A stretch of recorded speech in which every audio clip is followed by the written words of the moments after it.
he thu soi tối te hi kam huwa ka ngai tu na te kal thui khop me ton tu ma hian han roi ekin han soi ho la thain ka khia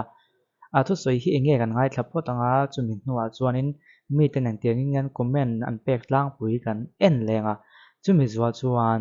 be mana ka ngai dan ka soi don ani tuna a thu soi chu lo ngai thla pho tanga toi khop mai kan soi le du chu khilai nok khi kan ram tho ni ya mi sau ro wa thalai kha ron wa tlang kha rai lo i ram le nam tar van dei ve ro sahim na ron zong kha wai lo thalai nu ra le tlang wa tan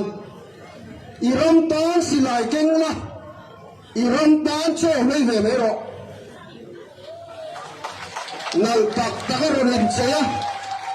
nal tak ta fa na pa ho ro sai kha kan rai sang lem lo mà anh em ta nó cái bên tay với là nhân cần lái sang thì đi cần xây thôi này cái này sao rồi chuan kha này ya thum halam le thun hulam an ron da lem lo wak lai te khan ron da thil sensitive ve de umene thu soi kha a chan tu thu soi kha nin tin zone ko zone nei lo thei lo wa ko chaklam kan unau da jinga to na mi zo ma kon hit ron la em te chung chang a sei lo poti mai la kan ko zone lo thei lo wa enge kan ngai dan le ka soi chiam mai comment kan share nual tiang mai channel tak tak kha chu lo chuk se mi pa ho kha chu lo chuk ve phek angai lo ava han thatak em ti panom how phép gọi qua lan ni về xin thì do mà tuol ten còn thật đen ha lần và ấy chuan tuol thả thùng trang cho sấy đầu hay chú em mẹ ở thứ sấy topic comment cho còn sấy yang chân chú ở thứ sấy còn hồ chú mình do còn ôm ăn hộp tất cả còn ôm ăn nal tất cả còn ôm mà thì không không anh xin lại mình tuột te in pe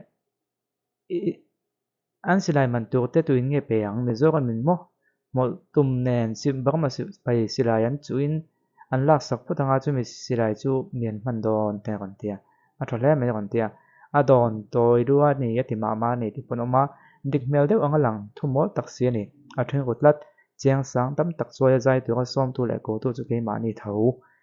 an thu in an kon zai ngot lo chu tiang ko apu ni ko chong kan kam ati buai me ka chuan medang dem tel tu zong a au lo khan silai ne na hanin pu chho ko se ko hepa comment hi ka ngai dan ani na chin om tlat a thu se ga kon pom deuh chu du hin on zai me lo mi la ka tu hi an ma nin nan thlang thelo tu na hianin delhi ya ka zula ka tiang delhi ya ka zin zo la ka ve tiang ka ti tai la a thei ngot lo talent nei angai talent pathian thil thon pek angai ni ring hianin promote chiam mai la alak lo mi pin an du lo chu an du me lo an du lo mi puin kan thlanga mi zo mi puin kan du'a a kon ti na ka ngai hi chu ka ngai tu na ati thu kal thu khop mai to a dik he mai ti ten kon mzp la man nim ava a thei ve boi ve hang ho hin ram poi tu ni te chun la tum box ya ti comment te po a om ve tho ni chuanin a dik na chun om ve ta thun kha chu kon ko tlan chu ti ko te khongai thala theng be an hanin sei kol vela le min an hanom rei dewa khilam administration om lawa an khos dan ang thowin an khos le nge 20 te thang kha ti chuna kon comment zaw viawa ava don toi thei ve mizoram boilai khan burma manipur te ate kan ral tlan ve tho then te chu phei chu om hlen hial mizo te jinga he tiang ral tlan te lo deu so chinga nom hi chu poi hle kan ma hun tu ma kan kha si lawa kan tia reply oma dam doi ken du le khalan omem ti vel te ting va a negative comment at otam deu to zok tat mai a chan chu hei thil hi mo ka ngai to thoina a thu soi hi dik lo ani me lo ne an soi no zona thona dikanga an pol ming tele ai mi an program man tele chu ai mil fio mai thea ma ko chu mani ve ram ve a soi na thi ol khop mai be kena pulpita sarman tu pon ko khana hianin wak chua ka rong bol thrin an om ta ko khan tet lo a revival te banaya zin chua ka rong bol thrin an oma chu ti lai chuanin be ken chung lum lwa wak chuak ve lem lo te khatiang chi kha an om ve le a chulai chu mi pakhaten awak chuak ho so zong tho soi don chuanin sei thei ve wang mo mani loina ko khana pon nung hlei lo mun tanga ban nun tum mai te han ti chota se mani loina ko khana nung pho se mun tanga nung takin rong bo bolang chu mani loina ko khana po tlan chi khatiang zong han ti ta se adik yo ne thilo ka he mani sai zong thil soi chon soi yo te na soi po he dik na chin om ve ne silai pu ho se an ram tan be ve ho se adik khop mai ma ko chu awa han ngai to thui lo ti comment hi om zo zo wa cái chiếu rất lâu trên thì chiếu nó vắt lâu và chú cái bom về đâu tất hay mình chúng ta hay chuan xí lại bút tụ hiện ôm mà chuan sợi tụ anh xí lại bút tụ ni lem lâu entertainment khoe về là involve tụ không phim hiện ôm mà tên asum thọc suộc tụ thế hay chân cái đó còn xin là chân sum thọc suộc lom donation te an siam lom te đâu siam lâu bún này sẽ Mizoram man còn suka nghe đang hay đầm đồi còn tole thì kan sei lo ne tung kan topic dang de nia Mizoram man còn suka entertainment khoe về là còn luta an còn involve via ba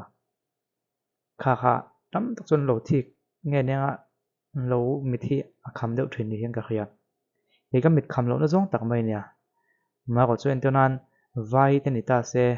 vai nam dang ulhual mizo na nen kung kai na nei mi ro nam dang kan ti to pang chi fo kai nak ta ni ta se lo vo chiam long chuan in tem ton thik thu chu cheve do mai the ni ama ko chu kho chak lam u nau kan tia kan nam mizo wang kan ren lo tan si chuan in khang te khachu hak sat nan to ka helaya an mani talent le an mani theina ma kon in ro ve te khachu khap patum mai la mi puin talent he chu mi puin an hu lak lo chuanin a khap thei do wa kan ma ku tu hei hemi hi on tila ka to su hemi hi on ti to su tiang ang mai la na kon se ka pom da chu zai som tu no ma ma ko ke ta tha ha mi khinga han ma ke tha tak o ma chu mi na mu chuan an tlang tho tho chu dai te chu poi mo deu ni entertainment khoe về là chuanin kanau hi kan vo chuak ve tiang ma ni chung ko in du sak tu lom la tiang ni ko chon ti tai ra min kanau khatu ma na en pe do mai the market a vo chevek mai the ke ma thleng ka chiat pha mai the ama ko chu tiang ni lo thenom pa nau kha min an du tlat mai an en du tlata thenom pa nau ka vo chu khan thenom pa nau tu hlok mai the din ka market a ti thatel bok chu mi thlir chong chuan entertainment khoe ve la ni si chuan thenom pa nau kha ka man ngai tlat mai ni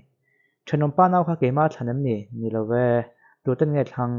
ka vo chuan tu mi pui ten an thlang tlat chu lai te chu thil kal kwal da na hi ngai to chen nga ya chu wang chuanin tle min an ro na ve nge mo ka ti ya lo dong song tu te hian ve ko chu na ve mi thin nu ba ti na sok kha hi a tha em mani o pol kan han dinga thil kan han tia mi rel ko tin zong tu te ma deu so zong politics chu politics ania politics a te chuanin a tu nga ngai na hiom to that chuang lo that po chuang na a se tu nga ngai nom wang hian nga mo chen nia politics pa tin be na ni ram lo hi chom pol enga mo ko khana po ni tho ko khana po ni tho tu te ministry mo na tu te ministry ka bak lo tu se nga hi anung ko ti ve lo ge ma chon ai tha ka khom ko ti thil hi motivational kan sei pon sei to ha mi kam motivate wanga tu te mo ka tel chiam zer hi motivational thiang lim le ngai thak no ma ni ngai lo mi motivate ta na dik lo thil dik lo tak message dik lo tak a zio tir to ne mi po hi na ram le nam ma ngai na motivate ta na soi ne me the tiang hi hlom a chan chu enge khin chuak an ti chun tu te mo deu na tu te mo ka na tu te mo han ben lek na kha khil chuak lat me a khatiang kami na ngai thak chuan motivational speaker thiam deuh ni tur chuan tu te mo da anil ngai ni ngai na khom ta tu te mo da anil thiam na kha motivational speaker tha ni in ngai na te kha kon khin chuak ani kan ti te don ni chumin pom puyam chu ka kha dawa chu wang chuan he thil la mu kha nen kan react cha ka mi pui te nge kan ngai dan le tu na ko se song song po hi thut lo na siam tu to chu en tu mi pui te ni thawa comment atang na khriat da do na ni mo do to kang